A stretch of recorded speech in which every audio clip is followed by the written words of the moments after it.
No, when you tell people. Are you starting? No.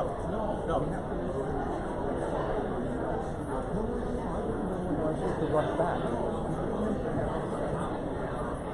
Okay, I gotta go back to the room. Are any of those ones? No, they're off. Okay.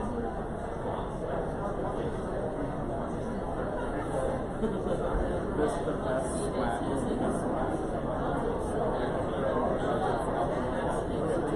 We apologize to you and Cap Digital.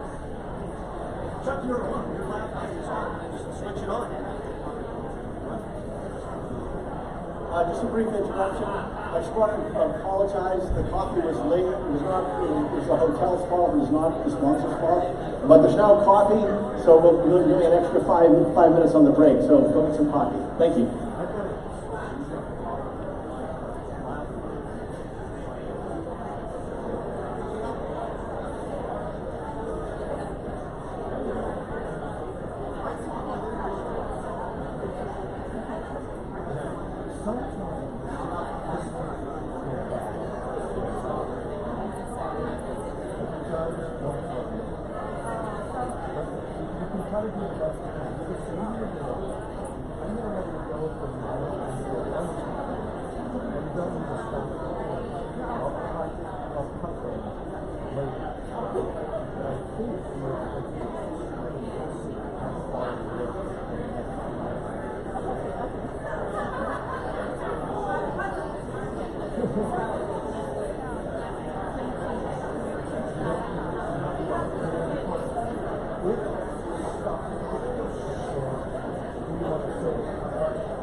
Okay, we're about to get started.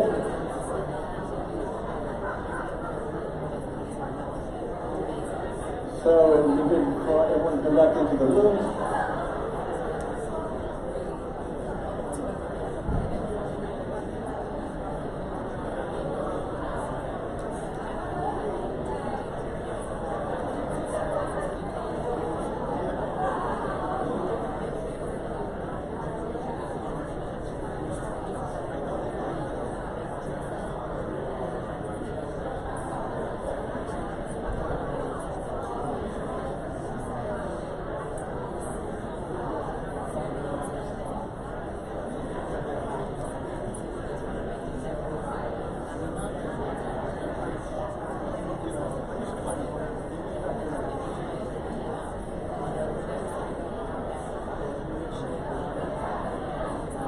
Okay, so we're ready to get going again? Yes. We are. Yes. We are ready to get going again, so if everyone wants to grab their seats, that would be terrific.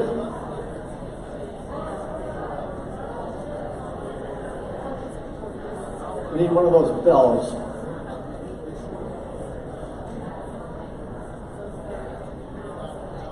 So everybody has their coffee, we're good to go?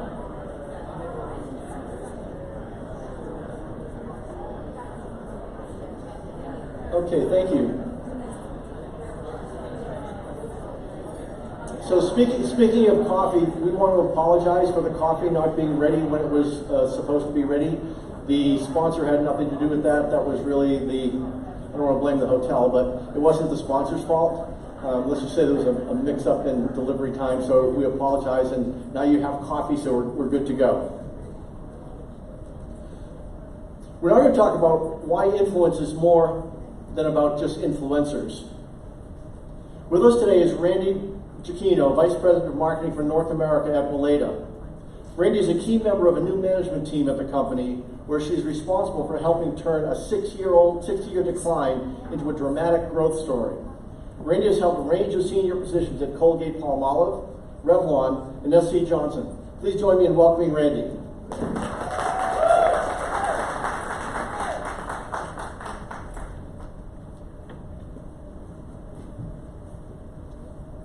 Good morning, everyone.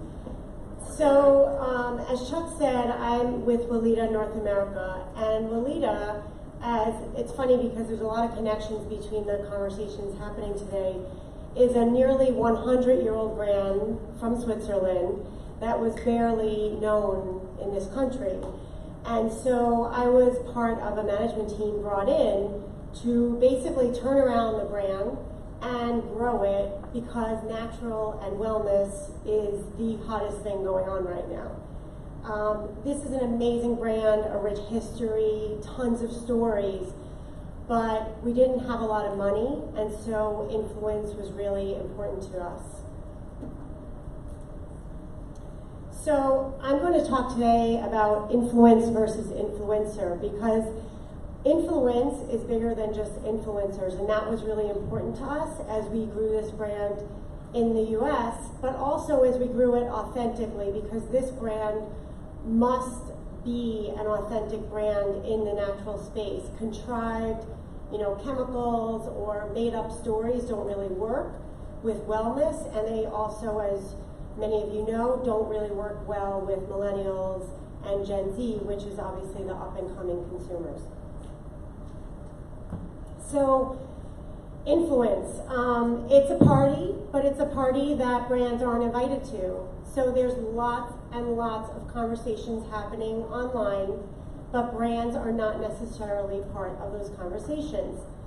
There's actually an average of 30 to 40 more conversations about brand happening among consumers than actual interactions with the brand. And if you remember from this morning, you saw all those dots happening. Well, those dots are also, you could say the same for conversations, but the brands are only like 3 dots compared to the 5,000. So it's a really hard space to be in from a brand. On top of this, or maybe the root cause of it, is that Brand messages are less trusted, but it's not for lack of trying. Brands spent $9 billion in Q4 alone on social to be part of conversations. But we're not really being able to insert ourselves. So this is an example of my sister, I'm not sure if you can read this on the left, but she's asking the Peloton mom group about what minivan she should buy. And in 24 hours, there were 183 responses, 24 hours. And this is the fastest market research for free that I've ever experienced in my brand life. But this is what's happening, and people are getting their recommendations from other people that they know, and not even people that they necessarily trust. It's just like-minded people that are in their connected groups. Nielsen Trust in Advertising places third-party voices above brand-owned voices in consumer trust. And that third-party brand influence isn't just influencers. It's way, way bigger than that. It's bloggers, it's journalists, it's their friends, it's their mom, it's celebrities now. And so we need to pay attention to all of these points of influence because we need to influence the influence, essentially. So that brings me to the short list. So for the marketers in the room, this is the familiar brand funnel, or for agency folks, I'm sure you know this funnel as well. And as marketers, we generally have been focused on the top of the funnel, which is awareness and reach, or the bottom of the funnel, which is conversion. But there's this whole middle that the consumer is going through where they make their short list.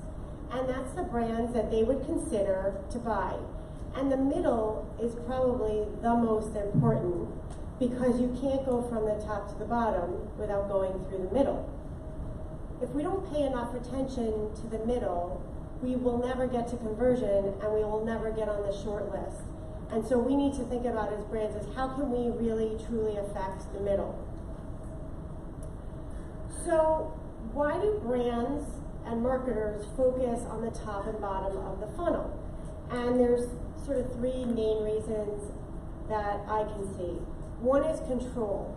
So as a brand, you want to control your message. You want to make sure that it sounds like your brand. You want to make sure it's saying the benefits that your brand offers. And the top and bottom offer the most control of your message. The second is just plain out comfort.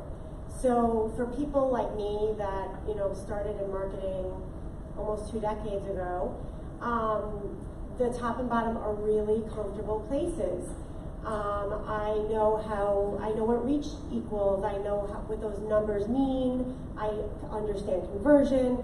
And the middle is a newer, more modern way of looking at media, and it's a little uncomfortable. The third is measurement. So generally, it's really hard to place focus on things that you can't measure. Measure for yourself to make sure your money's going far, or even answering to senior management of what's the ROI, what was the ROAS, what was the cost per acquisition, and all these, you get thrown all these terms that you need to show good numbers and show that you're spending the money wisely. But unfortunately, just spending that money and getting those numbers doesn't necessarily mean that people want to consider your brand. It's a different measurement. And so the middle is important because it's the most active part of the funnel, and it's the place where all the conversations are taking place. So we need to pay more attention to it. So I'll tell you how we started at Weleda. If you want to impact the conversation, you have to start by identifying the voices. And so something that is very familiar as a brand person is to start with the consumer, and that's who we started with. So we started with our target consumer, and we started looking at all the voices surrounding her on social. And who were those voices? How many were there? How were they connected? And that's where we started. Then we mapped all the interactions between them, because it's not just the consumer at the center and offshoots to every influencer. There's multiple connections between all of these people.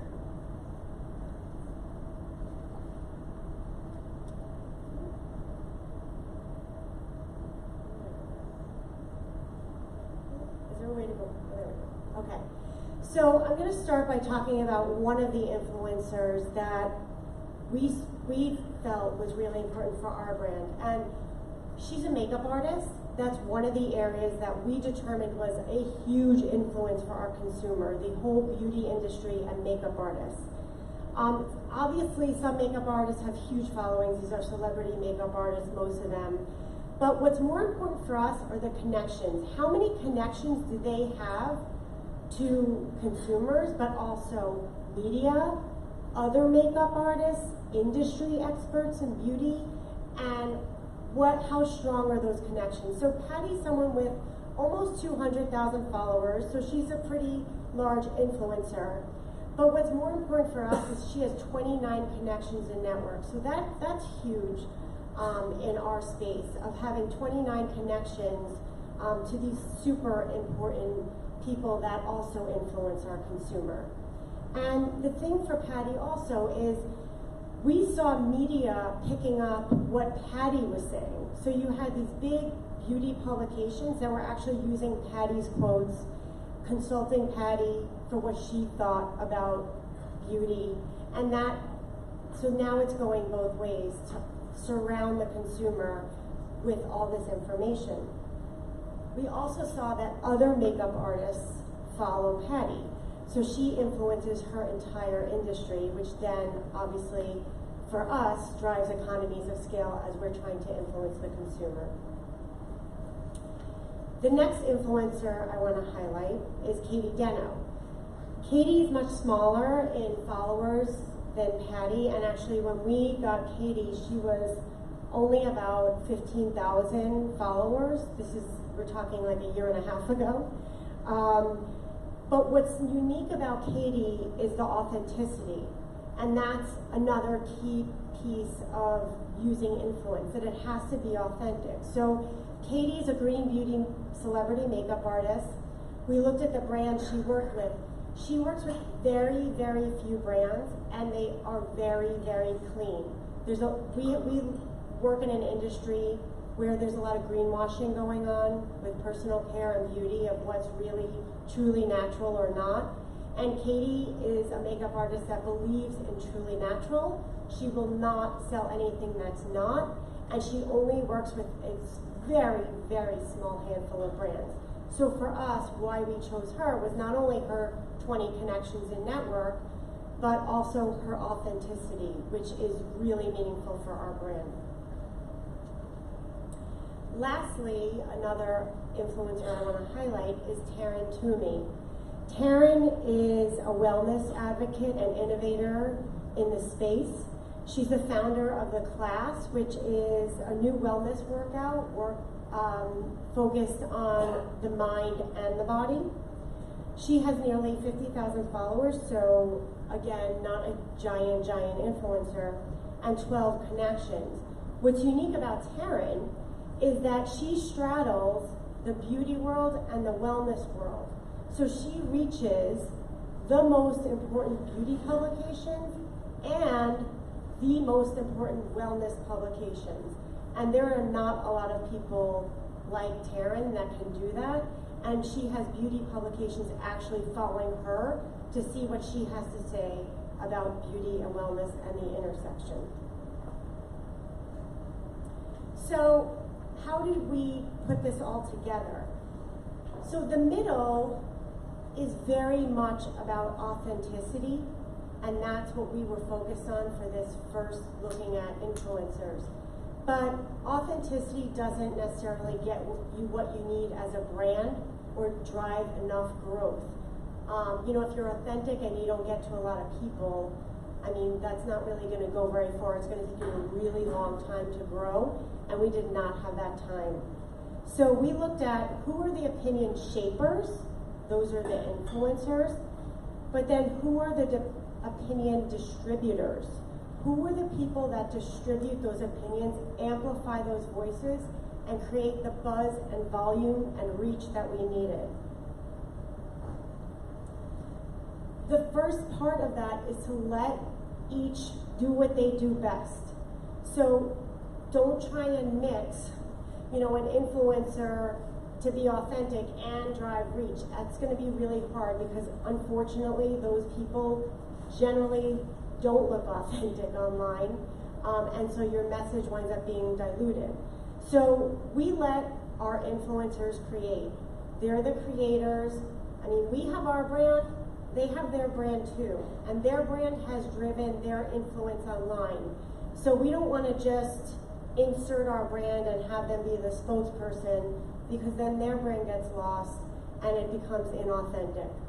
So we let the influencers create, we give them the tools. We talked about briefs earlier. Briefing for us is super important, and so we make sure that they understand the brand. We meet with them, and we have good relationships with them, and we get better content as a result. Then we worry about the discovery piece, and this is where the scale comes in. So how do you take influencers that are maybe smaller? I mean, we work with a lot of influencers that have, 2,000 or less followers. Obviously, you're not going to get massive reach off of them. But what we do is we look at the media outlets that can amplify and distribute those voices. So we looked at remember the map, where the beauty publications or wellness publications intersect, and we say, okay, who should we work with that would amplify the voice of these influencers? And then we use that, everyone gets the same brief essentially, and we work with the media publications so that everyone's talking about the same thing and using the same voices, and that's how we amplify our message. At the heart of this is our brand. So we talked earlier about losing control. And you can, if you work with influencers a certain way, you can lose control, and it's really easy to let it happen. But for us, the way we control the conversation is we make sure that our influence network matches our brand. So for Lolita, it was very important for us to focus on 3 key areas. The one was beauty, the second was the wellness lifestyle, and the third was yoga. And yoga kind of sounds like an interesting offshoot right now after all the conversation, but our target consumer, the yoga sort of represents the lifestyle, and the yoga influencers and the media publications actually hardly talk about yoga anymore. They talk about leading a natural life and a wellness lifestyle. So that's why it's important to us. And there are many opportunities that arise for our brand. We've had many people come to us after seeing the work we've done with others, and they want to work with us. And we've said no a lot of times. And I think saying no a lot of times to things that maybe feel like a big opportunity is really important, to make sure that you're also controlling the message there.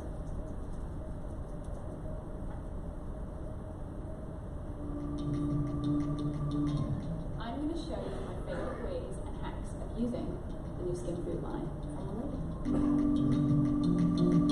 I love Lolita Skin Food. It's super lightweight. It's got that really beautiful glossy finish. So just take a little bit and just press it right on the tops of the cheeks. Just gives you that really beautiful glow. Can you see that beautiful glow on the cheekbone? It's really pretty. Acts as like a little bit of a highlight situation. You should always have one of these in your purse. It will be the best thing you've ever tried. So this is some of our mid-funnel activation that you saw for our launch of the Skin Food line extension. The Skin Food Original is a product that's been around since 1926. So we actually taking a product from 1926, line extending off of it, and trying to create buzz. And it's been amazing what these influencers have come up with in terms of content. And you can see here, they all looked different. Our brand is about health and natural and leading a wellness lifestyle, but we allow these influencers to do what they do. And these were all makeup artists, and what they do is show people how to use product to make them look beautiful. So we didn't, you heard it, they didn't talk about this is made from pansy and chamomile. They didn't talk about the brand that much. They really just showed their audience how to use it, so it came across as extremely authentic. Hey there guys, I really love using Lolita's Skin Food Original Ultra Rich Cream. It was something you can do every night that's really good for your skin, really good for your face. They sit all over my body. It's like giving yourself your own self-care massage. Just rub into the area that's particularly dry. It's plant rich, it's nourishing. It goes on really smooth. It's not greasy, it's very moisturizing. It's free from any synthetic fragrances. Just kind of inhale some of this amazing skin cream and close my eyes and just let it all seep in. So that's some of our yoga influencers, and you can see it has a different feel because their audience is concerned about chemicals. They are concerned about a little bit more functional benefits as they're using products, while, before, during, after yoga. And so it's interesting to see how different it is from a beauty standpoint and then from a wellness standpoint. And as a result, this allows us to partner with, like I said, those media publications. So what you see on the screen is actually some added value that we've gotten from some even media publications or PR events that we've done where we've had influencers come. And that just shows the media publications actually, we get the most added value that I've gotten in my, nearly 20 years of brand marketing, because the media publications understand that when they're connected to our influencers, it's haloing onto them as well. So it's a win-win for both of us.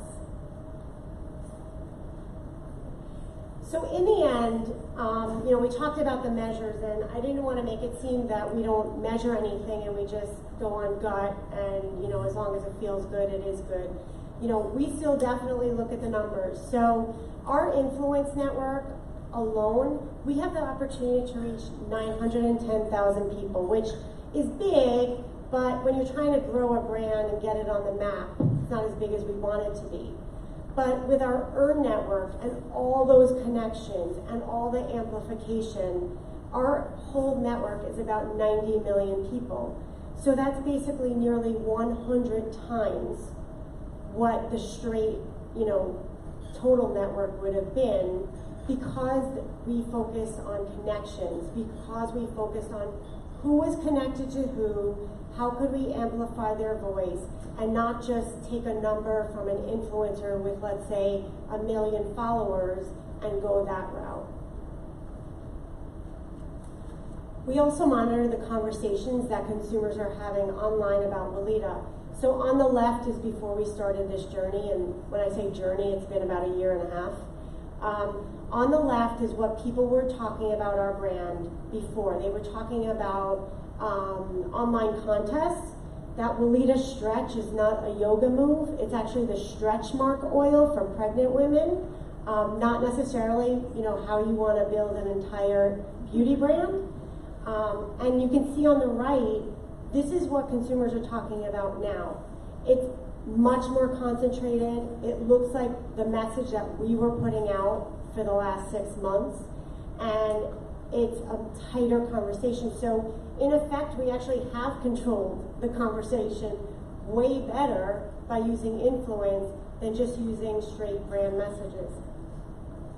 And we still ended up with scale. So obviously we look at sales numbers and velocity and all those measures that take money to the bank. And in the 3 months that we've started the Skin Food campaign, we had double-digit growth at all of our key retailers. We went from a number 10 ranking in brands in the natural channel to a number 4 ranking. We have the number 1 SKU in personal care right now in the natural channel. And we have influencers coming to us, asking to work with us, and they get paid in product. That's all they want. They actually want to work for our brand because they feel like it's haloing their brand. But the ultimate is when you get on the short list, when consumers are making their short list. So this is Into the Gloss, the biggest beauty blog right now. And they did a pool, well not a pool, they did a bracket of skincare for March Madness. And you can see here that not only were we on the map here, but we went and became their #1. This is a crowdsourced shortlist. So it was all consumer driven, consumer voted on the biggest beauty blog. So this was amazing for us as a brand to see. So that's my presentation for today. I do want to thank, I work with the greatest team and the greatest agency, and that is a piece of the equation here. So Josh Von Shiner from Von Shiner Industries is social influence guru, magician extraordinaire. And Melissa Crespo Legend from my team works with him to do all of this great content. And we also have the shipyard helping us amplify the voices through all of our digital channels and all of our media. Thank you.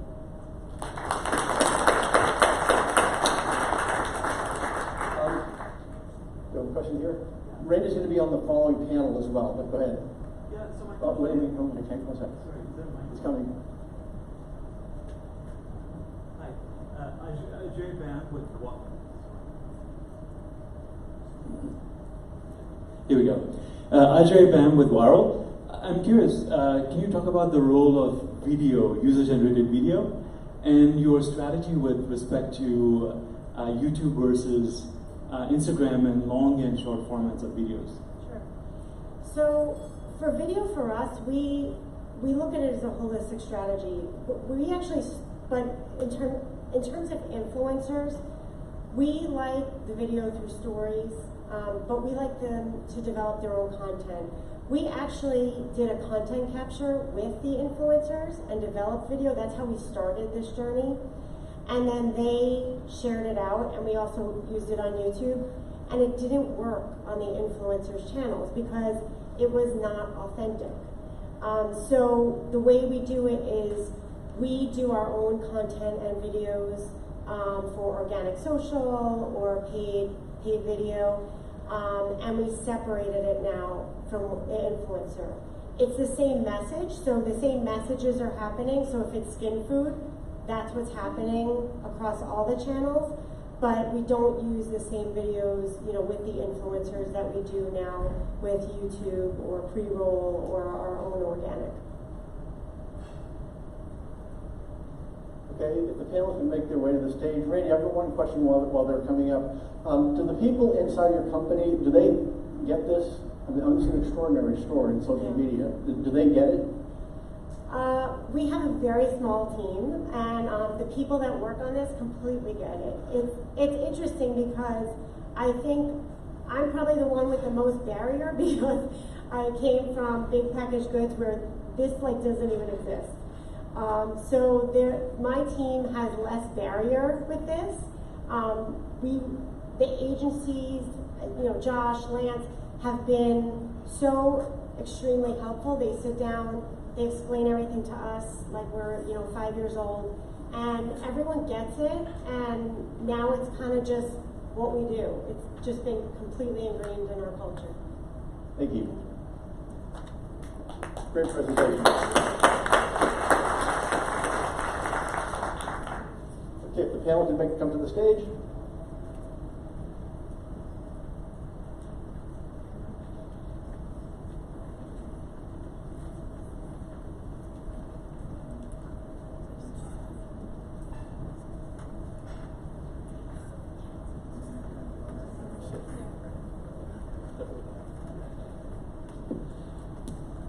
So now we have a discussion about the art of scaling and measuring authenticity.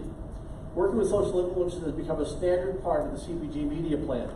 But how are traditional targeting and measurement and media adjusting to these still unorthodox channels? To lead us in this discussion is Jeremy Simon, Senior Vice President of Lippy Taylor, where he leads the influencer marketing practice. Please join me in welcoming Jeremy and his panel.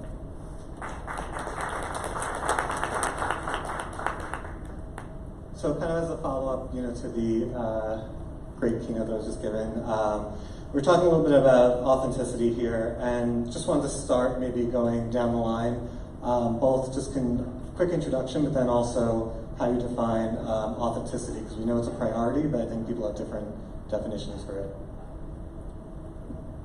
So I think you guys know me now. So the way we measure it is, what I discussed earlier, which is the number of brand connections. That is the most important thing we look at. But then the other thing that I mentioned less of is we also spend a lot of time looking at who these influencers work with, what other brands they work with, how many other brands they work with. There have been even people that we've started working with, and then as they get big, we see them taking on a lot of different brands, and we drop them because it starts feeling inauthentic. Hi, my name is Juliette Levy. I work at Deutsch on the digital strategy team. And the way that I would define influence or authenticity is really believability at the end of the day. I think that even when you go on these influencer profiles, it's very clear how genuine they are just by reading the comments really that are under it, and how much people genuinely believe in what they're saying that they use and the brands that they're recommending. So for us, when we're looking at authentic influencers, it's really about finding the genuine ones to communicate your brand message in the right way.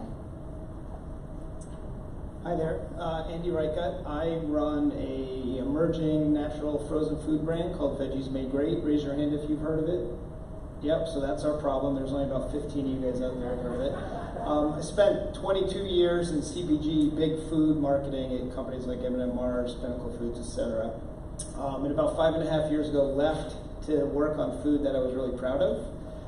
So our brand, Veggies Made Great, the first ingredient in all of our food is a vegetable, but we create prepared foods in various formats to show people that veggies can taste amazing. Because we believe the one thing, no matter how far back you go, the one message about eating right that will never change is eat your veggies.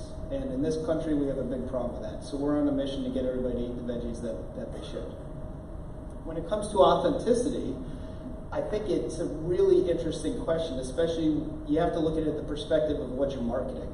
When I was marketing Hungry Man frozen dinners or Vlasic pickles or Duncan Hines cake mix or Snickers, it's a very different approach of what is authentic, because those brands are not deemed as authentic. Maybe you could say Snickers is, but those brands are somewhat outdated and not what's relevant to especially the millennial and Gen Z. So when it comes to authenticity, we always look at it the perspective of what we're marketing. And I think we'll talk a little bit more about that as we go. Great. So I mean, hearing, and they're kind of similar. I think one thing that I'd love to talk about in terms of authenticity is not just any tools maybe that are used to track and measure it, but even if you see over time, and you mentioned a little bit as people grow, there might be a little bit less believability. But also, we've seen people that maybe started out with a certain niche that then had other brands work with them, and now all of a sudden they're in a brand new market. Talk a little bit about ways that you track the people you're working with, but also over time, and if you see shifts in authenticity.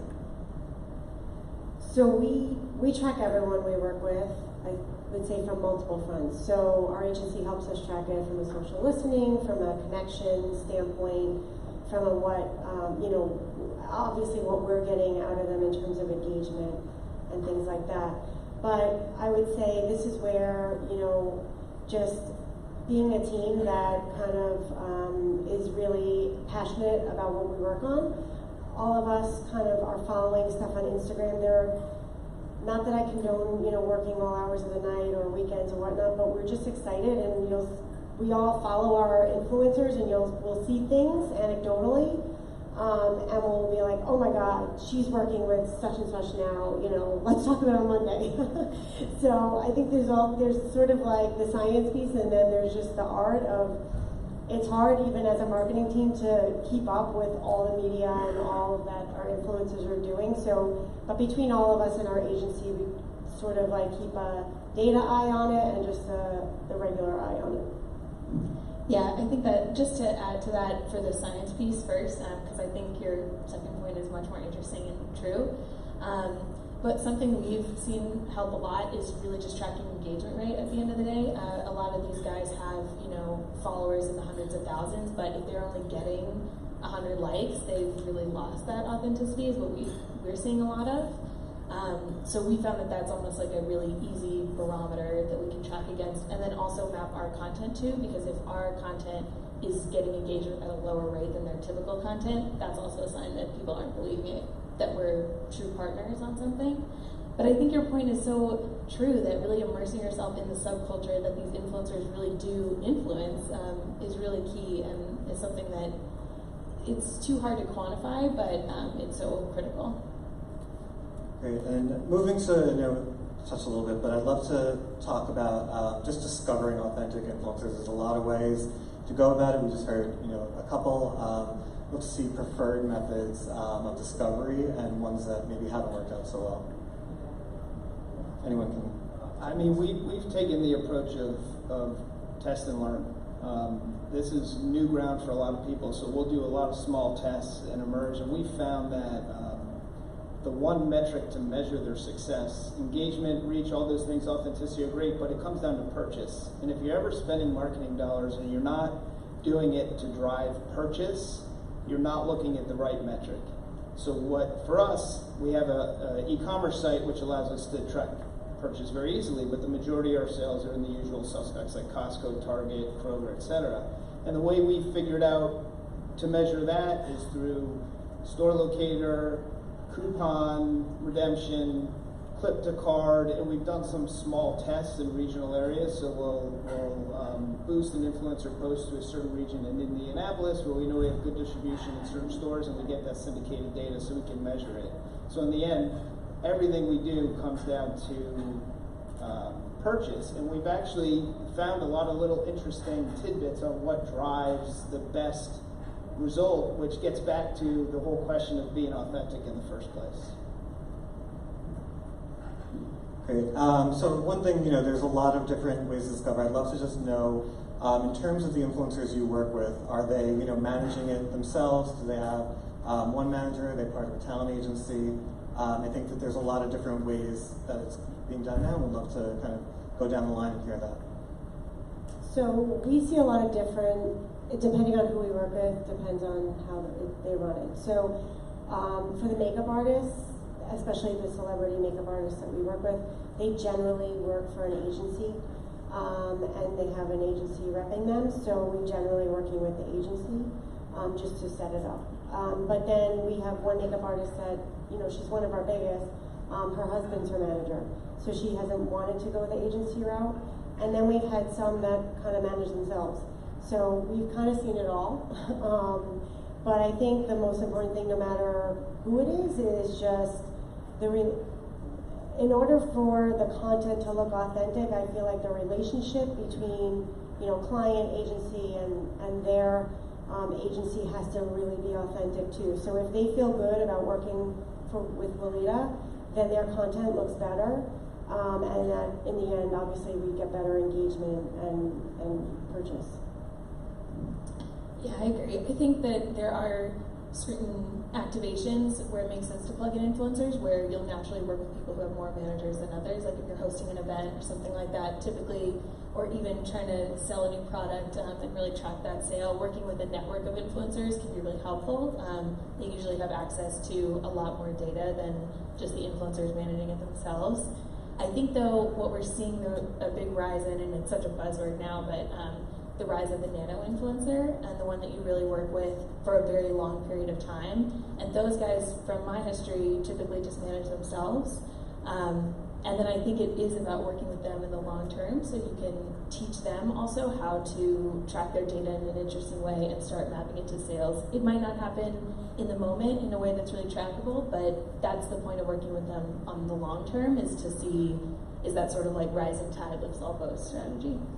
Yeah, that's exactly what we've experienced. So we did a lot of large influencers with millions and millions of followers, and we've done people who have 15,000 or 10,000 followers, and we found the smaller ones are so much more effective. And the reach that they have is somewhat irrelevant, because what we have found is when someone sees a message about our brand, which by the way is very complicated, So our best-selling item is a chocolate muffin. That's a third vegetables, zucchini, carrots, the first two ingredients. It's gluten-free, it's nutritionally smart, and nobody buys frozen muffins to begin with, so it sounds really gross. It's a big hurdle to get over, but when someone tries it, they're absolutely amazed with how good it was. So what we found is working with small, very small influencers who are really authentic to a small group of people, we were then able to boost that to the relevant audiences that we were seeing, and they were super happy because we're building their following, and now we have some influencers who started with 10 to 15,000 and now have 500,000 followers because of us, and because we were an authentic brand, they were an authentic message, and that marriage worked perfectly. So we'd love to hear, because I know, authenticity is obviously a big word right now. We also talk about, impact and results, which I've heard, across the panel too. I would love to know, is authenticity the number one factor for impact, or are there other areas that, in terms of working with influencers, that you've really seen make the biggest impact on your brands? And anyone can pick up on it. So I would say an emphatic yes. I don't know. I mean, you might think you have impact. You might think the numbers, seem big, so that means impact. But and this is what Andy was just saying about working with, very large influencers but have less impact. I think authenticity is absolutely at the core, because that's why these people, got big, so to speak. It's because they were being authentic, and when you start using them in different ways, or they start not sounding like themselves. I mean, we just saw this morning about all the messages consumers get, all the things that they're bombarded with, and if they don't feel like a connection with it anymore, they're just very quick to drop it. So I think it's the most important.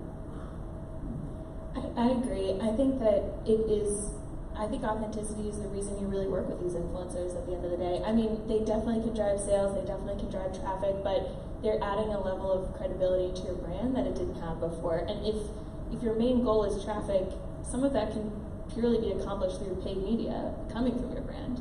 But the influencers add another dimension to it that builds a real connection and really makes someone actually want to take that click and find out more.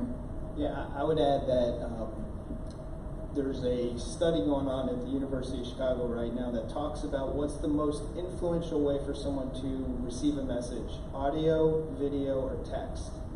And audio is actually 15 times more effective than a visual or a text of this. So what we've done, which is really old school, we actually go to a bunch of gluten-free consumer events, we go to women's events across the country, and we get influencers by talking to them face-to-face. And you would be amazed with how much more impactful that is versus finding them online. And if you are going to try to find them online, call them, speak to them. It's unbelievable how much more impactful it really can be. Great. I think, and to that point, if you're meeting people for the first time, does authenticity with influencers mean that they have to be a customer of the brand, or can they kind of go along with the journey and eventually become, someone who is a fan and customer of the brand? Yeah, let me take that real quick. I think that's a great question, and it depends on where you are in your life cycle. So I was at an event last week where the old Kraft Heinz CMO was there, and she was talking about marketing Kraft mac and cheese and all these brands that are basically what many consumers, especially young consumers, deem what's wrong with food. And in that instance, it's much more difficult. You have to take a completely different approach. But for a brand like yours, which I can't pronounce, but it's very impressive, or Veggies Made Great, you have a discovery period of your life, and we're in that discovery period, and that's the most exciting for an influencer and a consumer. If they could be the one that discovers you and then they tell all your friends, they get value out of that.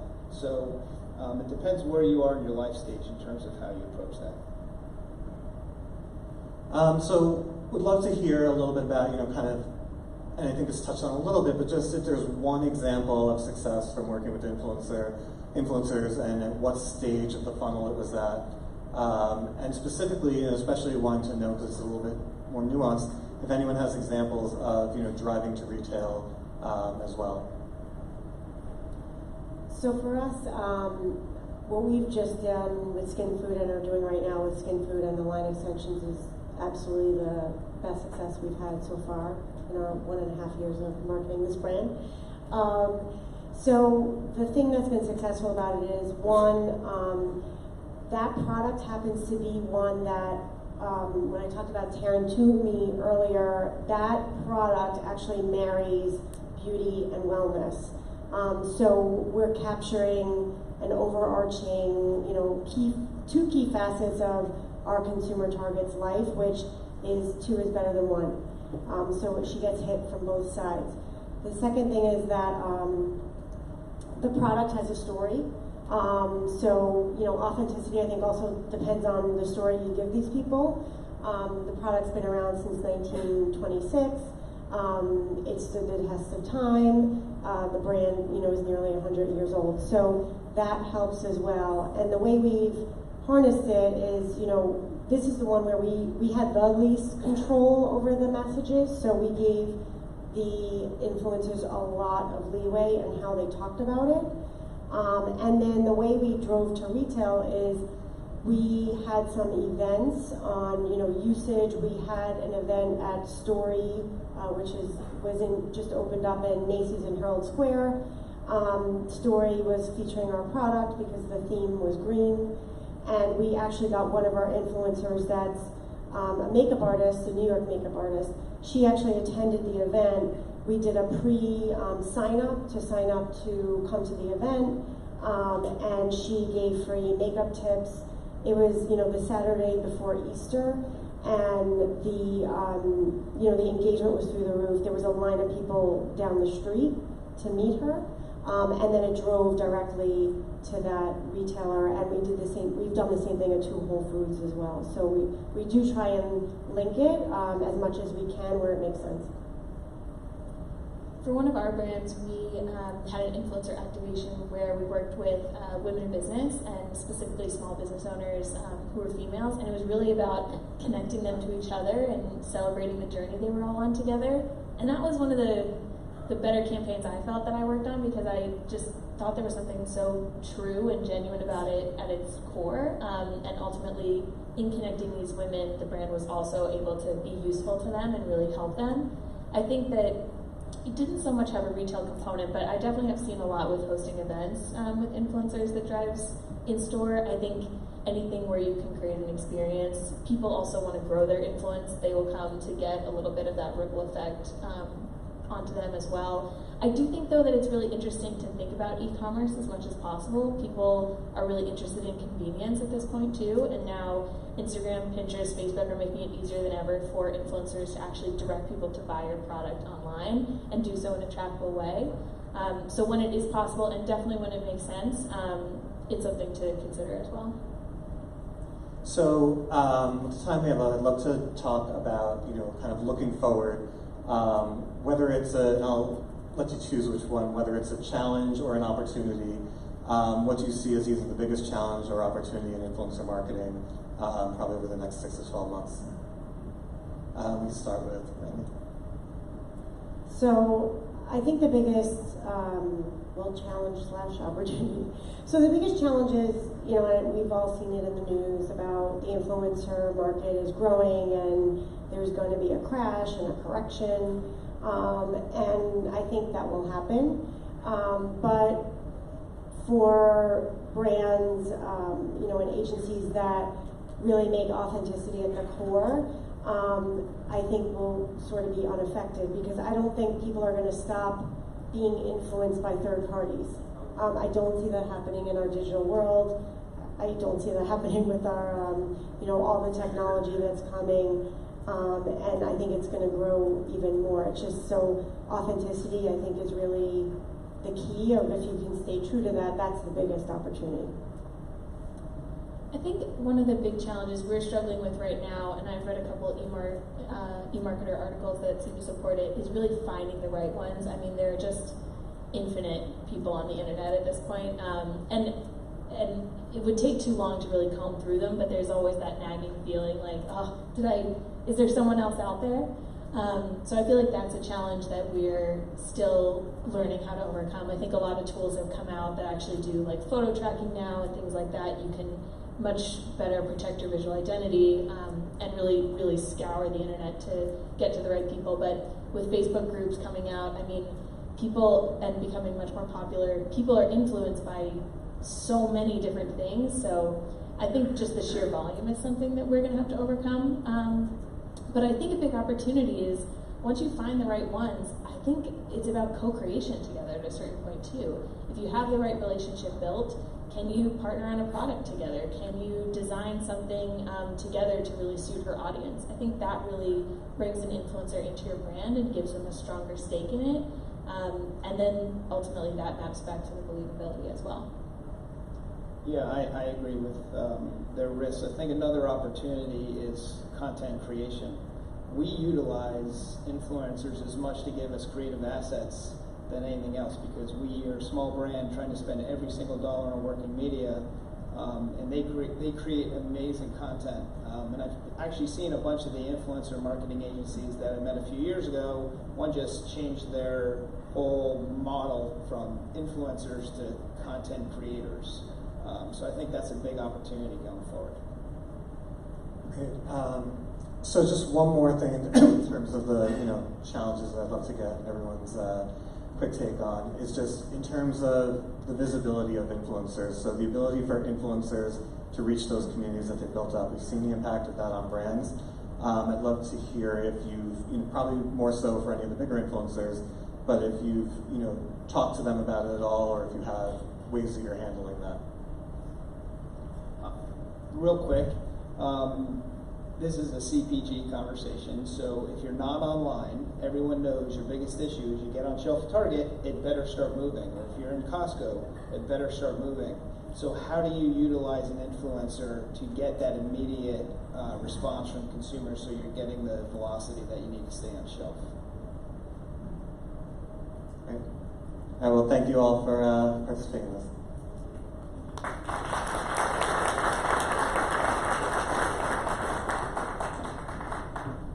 Any questions from the audience? Hi. Yeah, bye. Hi, Christopher O'Connor from Rise Alliance. In terms of influencers and those individuals maintaining the integrity that they need to have in order to be able to speak from a valid perspective with your consumers, how do you maintain a kind of church and state relationship with them so they're not coming across as being quote unquote in your pocket? And I know you've all got various different categories that you work in, and on the agency side working across a multiple number of brands, but I think that's obviously important to make sure that they're not perceived as being quote unquote paid off. Definitely, and I think even we're seeing now, once you have something like hashtag spawn or hashtag ad in the copy, people automatically don't even trust it anymore, which is sort of tough to overcome. I think as much as possible, allowing them to show either being actually like swayed by a brand and now like a brand new muffin, trying it for the first time, and actually sharing that, oh my gosh, I didn't think I would love this, and I totally do. Like there's a genuine story to that as well that I think you can encourage the influencers to tell. I think something we try to coach our brands on a lot is to not try to control that narrative so much, because then I think you lose that church and state divide. As long as they're still communicating in a way that their followers have come to expect, that's the best way we've found so far to make sure that it still feels true to them. I'll just follow up quickly on the church and state thing. The other piece of it that we look at is the idea of editorial versus sponsored. So influencers that still have, whether it's, there's no magic number, whether it's 70% is still things that they are talking about in organic, and then 30% sponsored content. There's some, we're still figuring out what that balance is, but certainly that's another piece of it as well. I think the other key is that we can't do it for everyone. It depends how many influencers you work with. It's hard to engage them in the brand if you work with many. It'd be too taxing. But for the larger ones, we've invited them to our office. We've met them in person. The brand team has met them in person, and we create a relationship with them where, when we were launching this skin food, Katie Deno emailed me and said, what's the packaging made of? What's the, she felt like she could just come to us. And then when she actually just became the the first Whole Foods beauty influencer last month, I looked at, I didn't even know. I knew that we had someone in common. I didn't know it was her. So I saw her on the Whole Foods Instagram feed, and she was picking up skin food and sort of like showing it. And I can tell you, Whole Foods buyer did not ask her to pick up skin food. I did not ask her to pick up skin food, but that's how it translates. When they feel like they have a relationship with the brand and they're not being treated as a, here, just I'll pay you and you post and I'll talk to you, 6 months from now. I think that goes a long way. It's like any relationship. I would just add, and that's actually a perfect example, because for me, you can tell. Consumers aren't stupid. They can tell if someone's saying, hey, this frozen lasagna that's been around for 50 years is amazing because, who cares? But when they have a new product that someone's authentically recommending because it is actually different and new and powerful, that's when you don't have to worry about the church and state, because it's an authentic message to begin with. When you're using influencers under a false pretense of something that's been around forever or is not meaningful, it won't work. Joe Tam, I'm from Open Mind. We're the media agency for Nestle. Andrew, you started to talk about this, and I'm curious to kind of get your perspective as well as the perspective of the panel on this, but when it comes to influencer marketing, it's particularly effective for new brands where influencers are introducing or discovering new brands. What recommendations would you have for more legacy CPG brands where they're not necessarily an it brand that people are naturally talking about with the same level of, passion or fervor as kind of like newer brands? What thoughts do you guys have on that? Look, if you're Nestle and you have Stouffer's and you have Sweet Earth is an authentic, new, emerging, powerful brand. And their message is going to come across from the influencer in a really powerful way. If you're Stouffer's and you're trying to use influencers to drive people to your new lasagna because it's got, I think I saw this yesterday, it's got 10% more meat, you better target that to people who really care. Because it, in my opinion, is looked upon, it hurts the influencer who's recommending that message, and it also hurts the brand for trying to make up a powerful message in a medium that, a weak message in a medium that should be only using really powerful messages. It comes down to, before there were influencers, there was word of mouth marketing. And there's an old Harvard Business Review study that talks about the one metric that drives the highest purchase intent is if consumers would say, I would recommend to a friend, more than anything else. So influencers are no different. You have to have a message that's rational for an influencer to share. If it's not, then it comes across as really fake, and I think it does more harm than good. I think that's definitely true. I think there are heritage brands, though, out there that haven't really come forward with a true purpose and a true mission yet. And I think that we're actually seeing a lot of these old school brands really refreshing themselves as a whole. So I do think there's an opportunity, if your brand does have something compelling to say that they maybe just haven't said yet, that actually doing it with influencers and bringing that story to them and even vetting it with them. Because an influencer can tell you if it is really going to land or if it won't. Back there.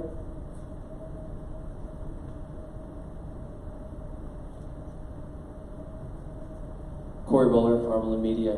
How are podcasts factoring into your influencer strategy?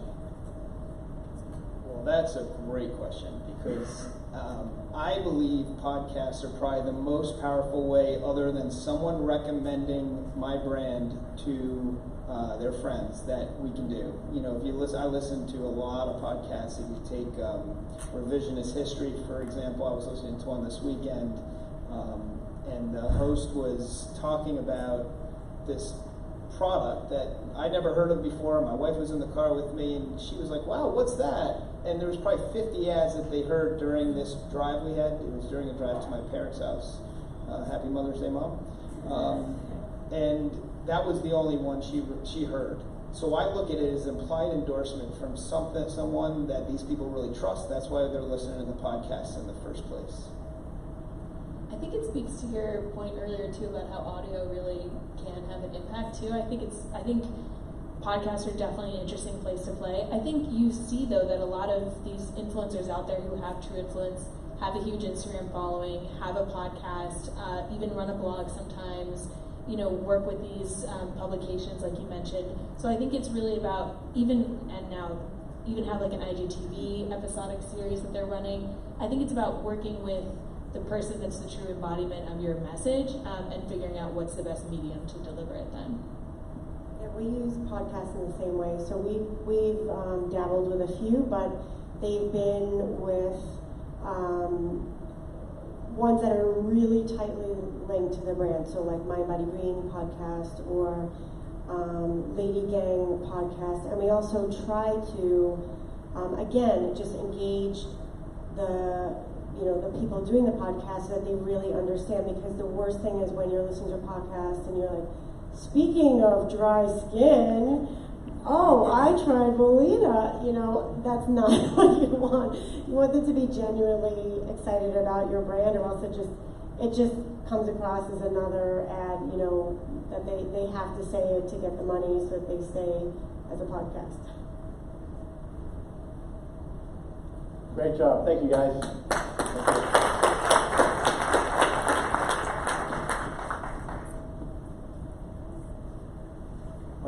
Our next panel can make their way to the stage.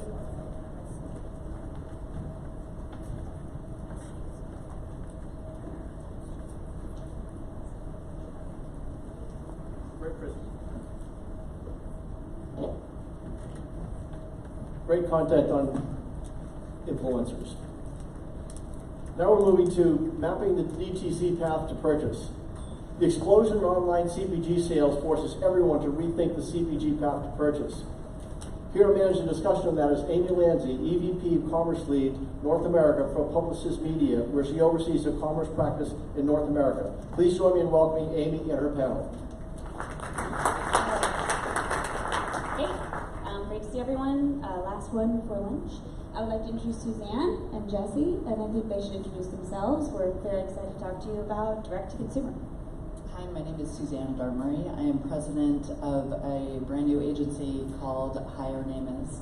I have about 25 years of advertising experience through ESPs, through the digital consumer funnel, and basically taking people through the customer journeys. I worked in New York for a very long time and in London for a long time as well. Hi. There we go. Jesse Horowitz, I'm the co-founder, CEO of Hubble Contacts. We're a direct-to-consumer daily disposable contact lens subscription. Before this I was on the investment side, but I guess now I sell lots of stuff on Facebook. So contact lenses, also involved in an adult incontinence business called Willow, a swim business called Andy, a stroller business called Mockingbird, and generally filling your Instagram feed. Okay, great.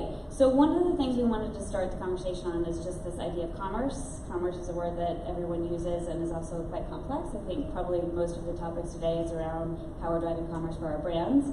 One of the things I do for Google Business is focus on partnering with our clients to help them understand when to invest their dollars. That's how I think about commerce. We're always trying to think about how media drives a transaction. But I also wanted to flip it to Suzanne to talk a little bit about what she thinks about commerce and how she addressed that with her clients. Absolutely. So I think just talking this morning, we were all defining commerce in different ways. And I think everyone in this room probably defines commerce in different ways. The way that we define commerce is the acquisition funnel. It's the beginning, the first touch point, all the way through the path to purchase, and then it goes on to the retention and customer loyalty plan. I think any good commerce solution never ends. It's sort of the ongoing funnel, and you keep the client for life. And I think for us, a lot of what we focus on, in our businesses and conversations with others is, what I hope is the growing realization of paid social and Facebook and Instagram and sort of top of funnel digital spend as really a commerce and distribution channel in addition to a marketing channel, and that a distribution channel that's fairly inert, if kind of only used as top of funnel display brand marketing. And sort of an interesting option for folks if you're thinking, if you're thinking about sort of diversifying, beyond Amazon in the e-commerce landscape. So on that idea of the consumer experience and top of funnel or bottom of the funnel, how are you defining frictionless experience for the businesses you're working on, and what do you think are the success metrics? Yeah, I mean it's pretty simple. I mean, we're all feeding coins into the digital ad platforms all day, and it's who can get the most coins back, consumers. I think one of the things that gets most overestimated is how much interaction consumers necessarily want with your brand. The bar is climbing meaningfully or changing, for what good branding looks like to the consumer and what they want products to look like in their home. But that also doesn't mean that they want to be hanging out every day with you either. And I think like the basic things still hold, which is consumers want great product at great value that possibly, in addition to those, hits different design specs that they have in the past, but they want that all to be painless in every step of the process. You can remove, will rebound to your conversion rate. I mean, even this year we have an intake quiz. We moved one of our biggest conversion wins in the last year was moving the quiz from 4 screens to 1 screen. It's the same quiz it was. It's just you saved 3 load times. And that was a massive juice to our conversion rate because, good product, great value, fast. Consumers are impatient. And then just to build on that, I think taking what you said, that obviously we're all looking at the output, the brand experience, starting at the beginning, really starting at the data, the strategy, the analytics. I think when you dig deep into the sort of what makes us work and how we work well, that's really where you get to results. Recently, I work with data all the time to figure out customers, to figure out the targets, the segments, the sub-segments. Recently, I took a lot of data and did a crazy multivariate test for one of my clients, Hanes. And basically, we sort of dug deep into it to find not only that the segments that they thought were correct have changed, that we found sub-segments. We found a target audience that they had never isolated before from a 29 to 35. And then we tested further on. So I think a frictionless experience starts at the beginning, and it really starts where you set yourself up for success. The output is just a result of it. So it's easier in digital channels. It gets much harder when you think about the wild retail offline world that we all have to navigate within. So as we think about that and the role, we're seeing a lot of the consumers, whether they're starting their search for brands, whether it's offline and then for inspiration, and they're going online to actually buy. How are you navigating that space with your clients? And 1, and 2, also to come to you, talked about just the role of some of these direct-to-consumer brands are now starting to move into the brick-and-mortar space and what we think about that. One of my longtime clients at a few different agencies was L'Oreal, and they're a very interesting brand because what they do is they take digital and they're trying to push to brick and mortar stores, which is interesting because you start at a very strong digital acquisition space and then you put them into the actual brick and mortar store. But the problem is that when you do it digitally, you lose them in the funnel. You lose them because they don't sell e-commerce within their site. They push to another vendor. So what we did is we tried to track and optimize where we thought they were going because we knew that they would fall off during the path to purchase. And closing that loop is really important, but a lot of clients, a lot of brands can't do it. So what we tracked success was actually how the click-through rates, how we optimized, how we found the segments, how we retargeted, how we put them through the different funnels and use the data to really optimize the experience, but knowing that the results would not be actual dollar signs, that they would just be that, the click-through rates and the numbers.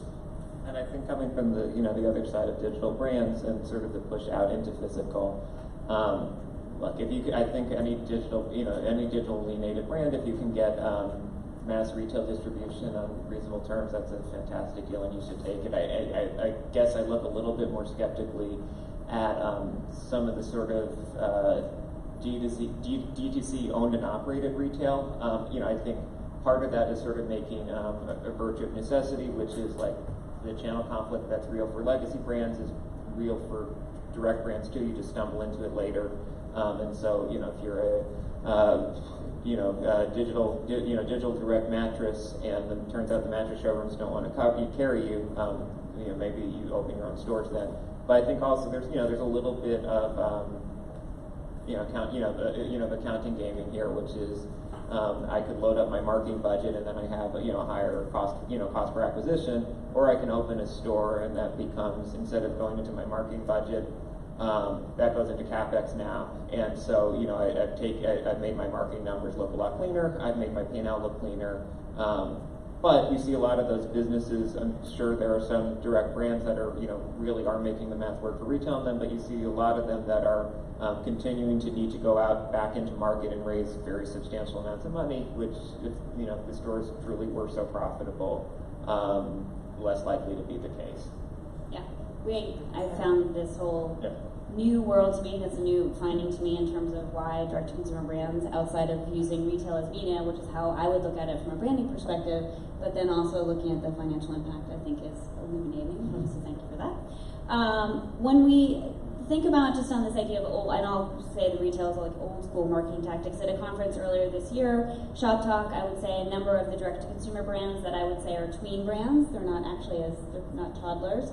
We're talking about how much they needed to really start thinking about old school tactics like direct mail, out of home. They're not just building their brands in paid social. So I want to talk a little bit about that and how you're helping brands navigate that if they're asking that, and then what your response is to that if brands are asking you that and why. Absolutely. What I've been finding is, again, my experience is very interactive. I started in digital in 1996. In the whole pathway to the customer experience and the brand pathway. But recently I've been finding that a lot of my clients are coming to me for innovative solutions. And what we've been doing is we've been turning people into brands and sort of, creating their brand guidelines and turning them into real, almost companies for people, and then we're turning our brands into rock stars. And the asks have been everything from, can we take a billboard, have a pop-up party in Times Square for an entertainment brand? We've also been asked to, to sort of do a garden party for a sculptor who's about to have an exhibit at Christie's. So the requests are not the traditional what you expect. And I think brands are really understanding, and people are really understanding that it is about, there is that social need to be present in the world, and that the traditional pathway where we sort of expected the print to the digital to the purchase to the re-engagement and the loyalty is not the traditional anymore. And I think if you're thinking about it from the direct brand side of the world, I think what's interesting is a traditional offline brand has so many channels that they get to points of distribution that they get to monetize through, and so you're taking that offline brand spend and you're spreading it out over so many different points of distribution. As a direct brand, you just don't have that, and so I think we've done TV, we've done podcasts, we've done radio, direct mail. I refuse to do Subway. Why? Because it's such a vanity thing at this point. Everybody wants their friends to see their brand up on the subway, and I think, which is fine. Except I think the rates you're paying for that are insane. Not a knock on the inventory, not a knock on the strategy. It's just if everybody's willing to pay up to brag in front of their friends, then it's going to get expensive. So I think, look, what we see when we do offline spend is the ROI is definitely there. For us, it works at a premium to digital, I think, and that's generally what you end up, hearing from a lot of direct brands. Not because I think the channels are inherently less efficient necessarily, just because you suffer for not having the additional distribution points, just the same way that traditional brands suffer for not having a conversion funnel, on the paid social side, and. So I think it's just a question of what economics your business can support. Do you really have enough lifetime contribution margin that you can pay up for those channels? And if you do, and you can do that profitably, then that's wonderful, and you should be growing your business as far as your customer lifetime value can justify. But I think the thing I push back on is you can have a very nice business that can eat the premium there. And it's always silly to be acquiring a customer for more than they're worth to you. You mentioned this idea of what legacy brands need and what direct-to-consumer brands need to grow, which is sort of, to me, this new idea of what are unique partnerships that are solving mutual pain points. What do you think those are best-in-class partnerships in place now, and is that a long-term play that both, I'll say, DTC as well as legacy brands should be considering? Sure. I mean, this is a space we've been very active in. Separate company, separate CEO, but just closed on a business that'll be going live in a few months and trying to solve some pain points here, because in theory there should be tons to do here. We're buying the same users out of the same feeds, upstart and legacy brands alike, and there's no efficient way to route any of that traffic. Like I think I always like to think about it against the backdrop of Amazon, both on the digital side and the physical logistics side. You think about sort of the incredibly messy ecosystem of standalone Shopify and Magento and whatever other stores, and the traffic patterns on that and how efficiently that traffic's getting used.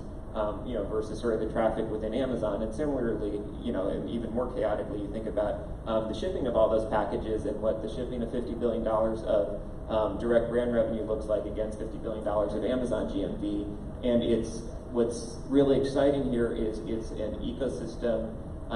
If whatever 5 years ago this was sort of a proof of concept and very much up for grabs, whether this was a marketing and distribution strategy that kind of held its own in people's portfolios, I'd argue that there's enough data at this point that it's exciting and that's a place people should be investing. But if you buy that, it's an incredibly disorganized space, and there should be a ton of really cool work to do, kind of cleaning that up, both in terms of the traffic flows on the digital side, which is really what we're talking about, I think, when people talk about partnerships, and the logistical flows on the ops side. And I always think of legacy brands as the grown-ups, whereas the innovators are more the disruptors. So the legacy brands really have to stay in the same playing field and be on the offense as opposed to the defense, just because there are so many small brand disruptions and so many innovators who are going after them. One of my former clients, Petco, actually created a test kitchen for dogs where you can make your own dog food. I think that's a good way to understand how legacy can actually become more of a disruptor within this space, and really just own and play with the kids, really. Just to continue the conversation on partnership, and I want to talk specifically about, I will say, not new retail, but the retailers that are doing well, per se, in this space, like Nordstrom's and Target, and what are their relationships with DTCs? Jesse, what's your opinion on that? Yeah, I mean, I think Nordstrom's been really smart here. I think they've, the deal they struck with the D2C brands has been like pretty fair on both sides, which is, direct brands get a spotlight, but they're, I don't think by and large, getting like large permanent distribution there. And so Nordstrom's gets like a healthy dose of brand marketing for Nordstrom's. Direct brands get often a first taste of physical distribution, and the potential's there.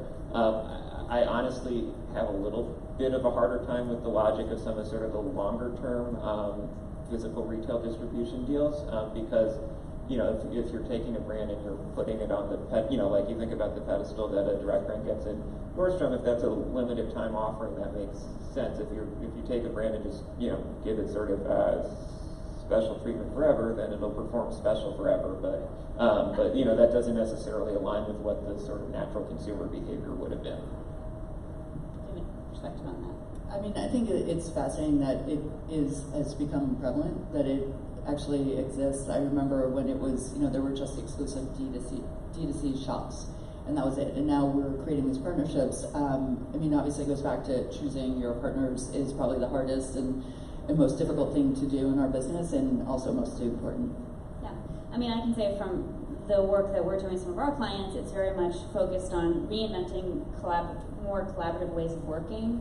So if you're a legacy brand that's partnering with Target, how are you working together to find joint growth segments, similar to what you're mentioning in terms of the affiliate marketing? Yep. How are you putting together your growth segment, their growth segments you can grow together? Part of it is data sharing, etc. But then when you think about the nuance of direct-to-consumer not having actual physical place, retail is media for some of these brands, so they can be discovered if they haven't already been discovered through paid social. It's great for the brands. It's just, for this to be long-term sustainable, it has to be structured in ways that long-term work for both sides. Yeah, right. So how is this is just an open question, but how is technology changing what you both do? Like, if you think about how it worked for you in terms of your agency, or how you're evaluating certain places you want to go, how is that changing your day-to-day? mean, as I mentioned, I started in digital in 1996, and I wrote the original IKEA.com website. Everyone told me I was killing my career. They were like, you should go into pharma instead. So this is over 2 decades later, and we're still, digital has become more prevalent. I think the understanding, back then we would just do things to be cool and try to just win awards, but now it's really become more of just the understanding, the information that we have, the data, the strategy, the optimization, the multivariate testing. It is so insanely powerful to what we do. It really drives a lot of the conversation. I think just having that, seeing the evolution, where machine learning is coming in and AI and all these buzzwords that we're talking about, but actually seeing them in action, I think is really important. I mean, obviously the future is just coming so quickly, and it's fun to watch. It's fun to try to get ahead of it and try to figure out what's next and how do we solve for that for our clients.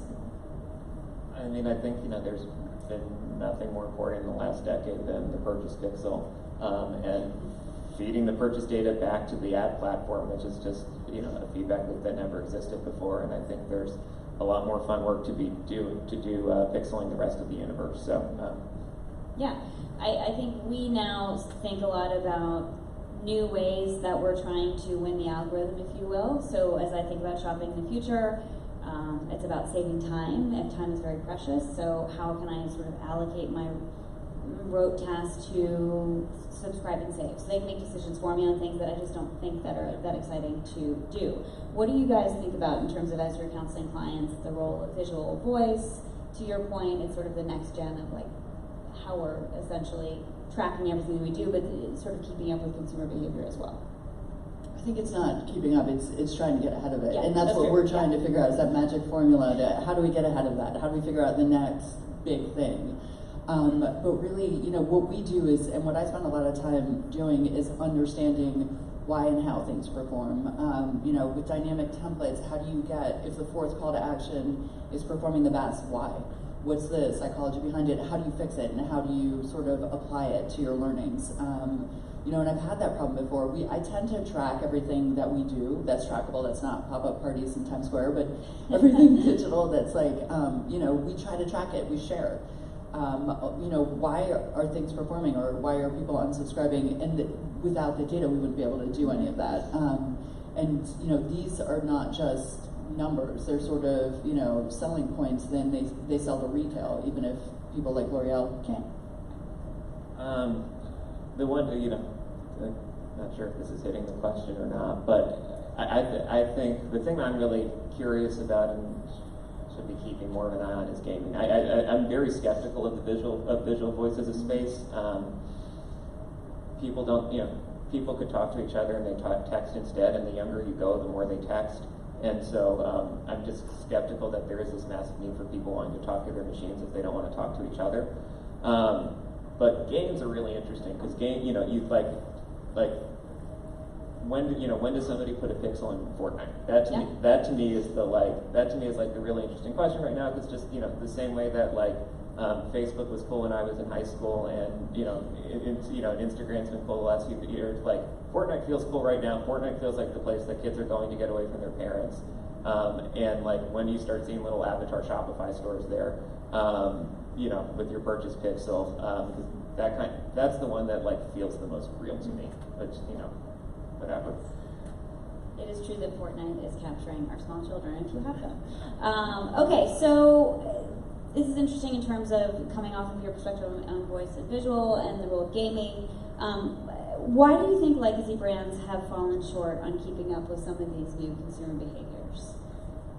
If you look at sort of the dynamic between legacy and direct to consumer. I think it's purely the channel conflict thing. I'm skeptical that this is a miss or an agile thing, or there are associated capabilities, but that these were just capabilities that folks couldn't develop. I think this is purely a channel conflict thing and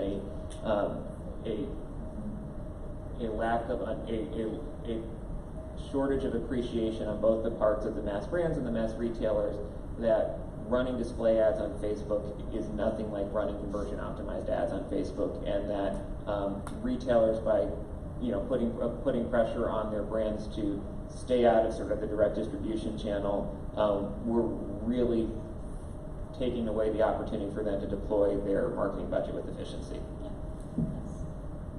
totally agree. That's what I'm adding to that. Yeah, I mean, wouldn't you also say that part of the reason, I mean, for me, from my aperture, many of our clients sell through indirect channels. So they're, like you said, to retail, they're dependent on, and they lose them through the process, like you mentioned on L'Oreal, who has done quite a bit by acquiring Motiface and really figuring out how they can use technology to capture consumers in a different way. And when you look at your brand, like Hubble, for example, you know everything about your consumer, everything. Yes, but I mean, at the end of the day, Instagram's a platform for women 20 to 45. Contact lenses are a product for women to 20 to 45. I think there's not, look, you do pick up interesting consumer insights along the way, but I think the sort of the value of sort of yes and no.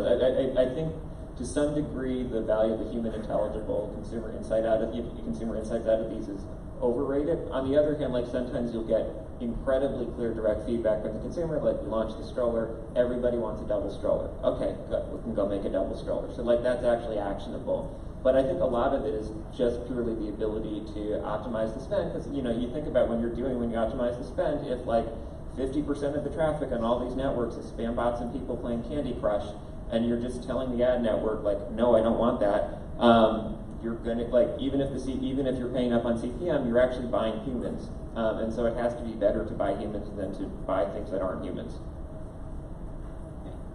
Any thoughts on that? I mean, yeah, I think that buying humans is kind of creepy, but I like it.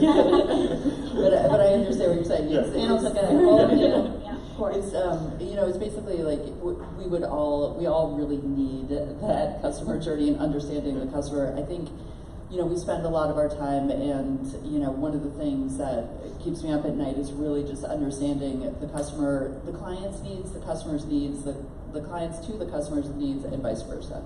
And I think that understanding them through that journey and turning that into some kind of monetary reward is the holy grail. Yeah.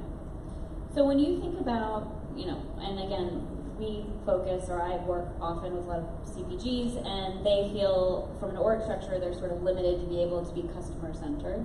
So if you look at Amazon, for example, that's so focused on the customer and understands their customer, I would suggest that also Hubble is set up that way, and some of your clients as well. If you look at, and we're talking to, and I think you both talked to many of these more traditional CPGs, how would you recommend that they start reorganizing or thinking about new ways of working to address for all the things we've talked about today? Because it's about keeping up, and it's about actually figuring out how to track everything that you're doing and learning as you're going. So what would be your first thoughts or recommendations on that? I mean, I think the biggest problem in the future for shopping is going to be that the younger generation really puts experiences over things, and I think that we really need to cater to that moving forward. So it's not going to be, I want this thing, I want to buy this. It's going to be, I want to do this experience. So it's going to be harder. I think we're really going to have to rethink the way that we target the next generation of consumers and the customer cycle moving forward. I think it's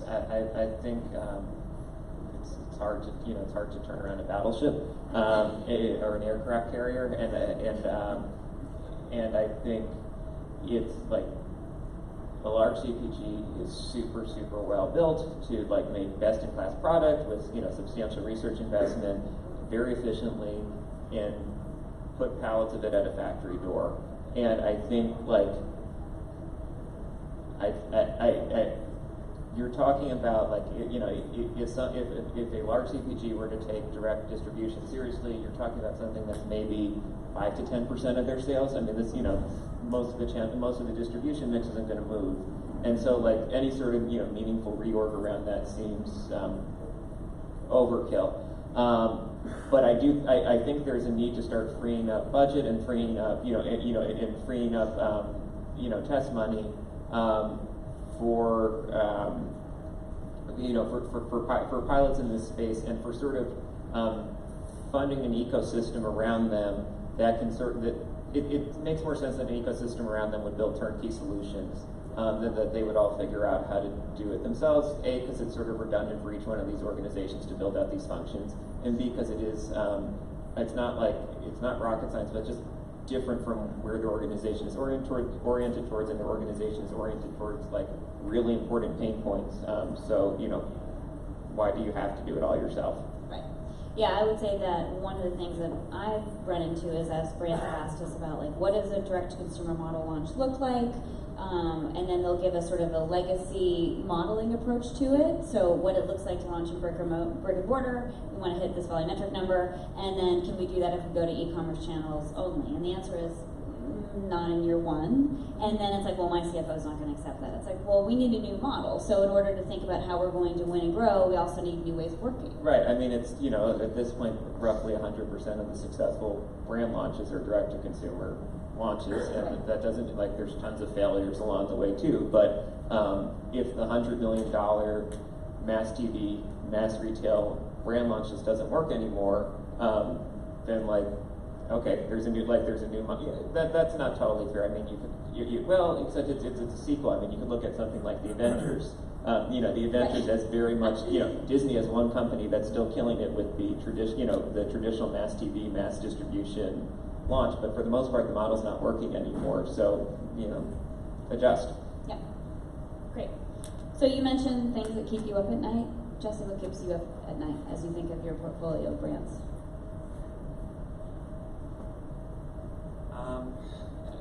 I think just whether this channel is going to become a real thing or not. I think I think there's enough compelling data there that, like, it is worth that. But I think where it is sort of like a tweener. You said tweener brands. It's a tweener space, which is like a meaningful amount of revenue is moving through the space at this point. But if you were to look at the manufacturing supply chains that the space is plugged into, if you were to look at sort of the distribution logistics on the other end, it doesn't, you know, it looks very much like the Wild West still. You know, that should be, that should be brought under control.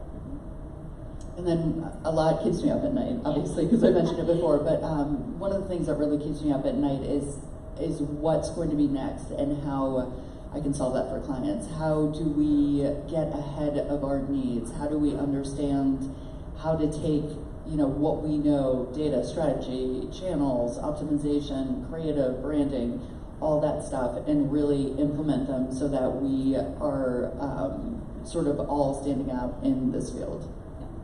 So to that point, in a dollar-constrained world, what is the one tool or capability that you both would invest in your organizations? Must have, you think?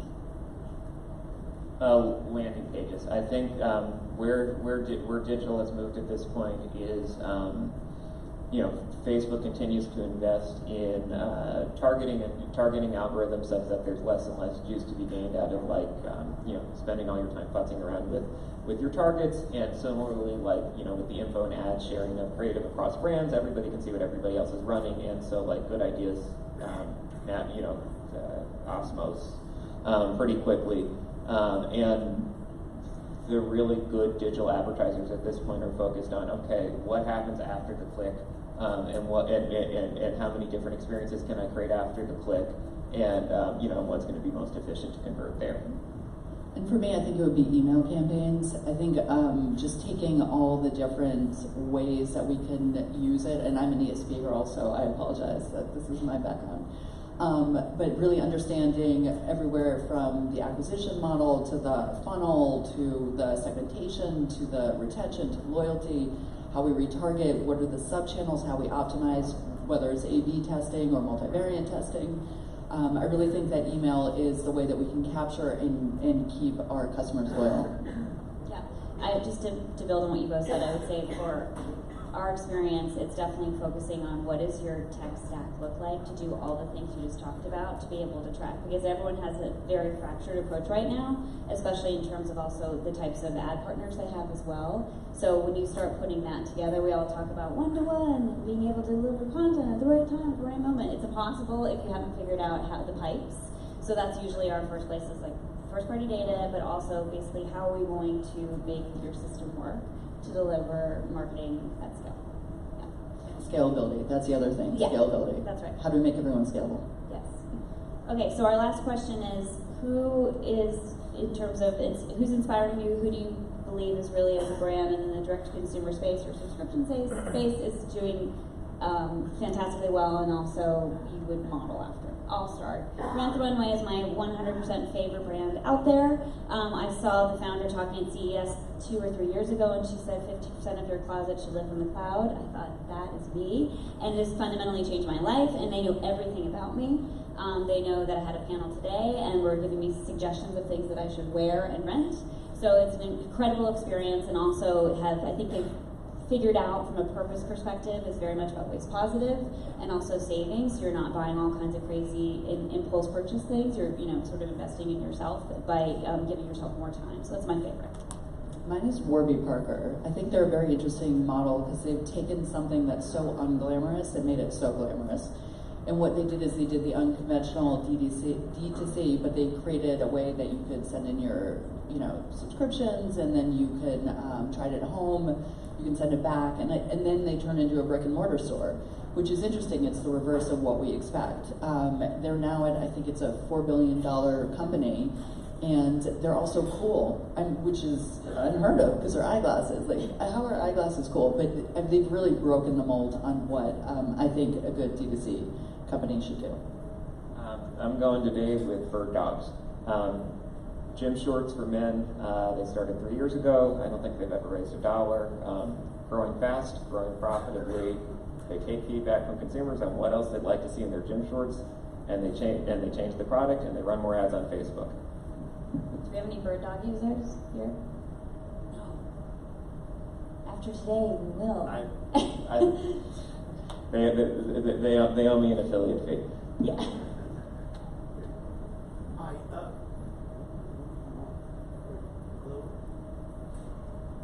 I'm pretty loud anyway. Yes. We hear you.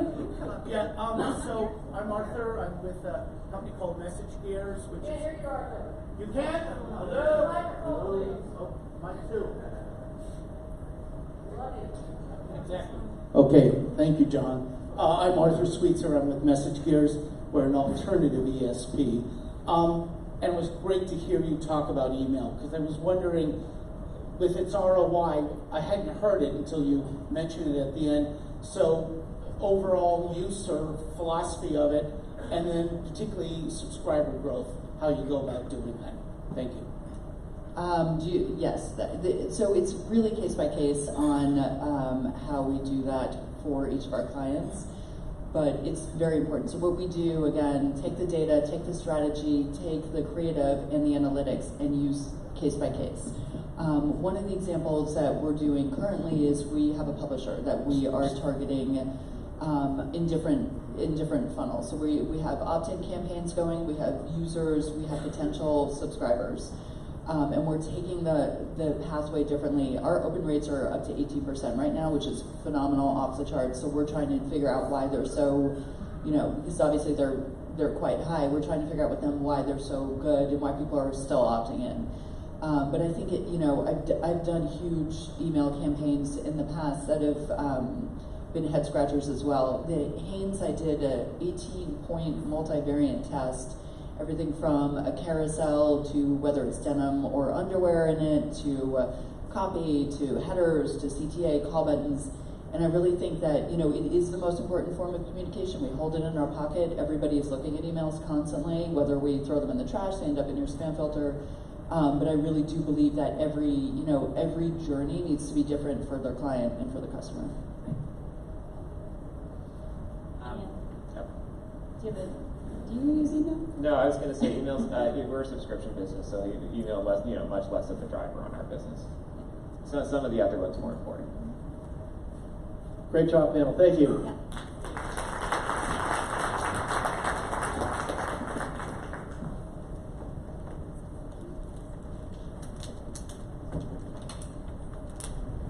We now are actually going to break for lunch. When you come back from lunch, what we're going to do is it's over there. Everyone can see it. And there are other spaces on tables if anyone wants to move forward to the front. I know there are a lot of people on the way back that don't have seats. There actually is some space up here. So we're going to break for lunch and then come back in here for a sponsor presentation, and then there'll be time for networking after that. Thank you.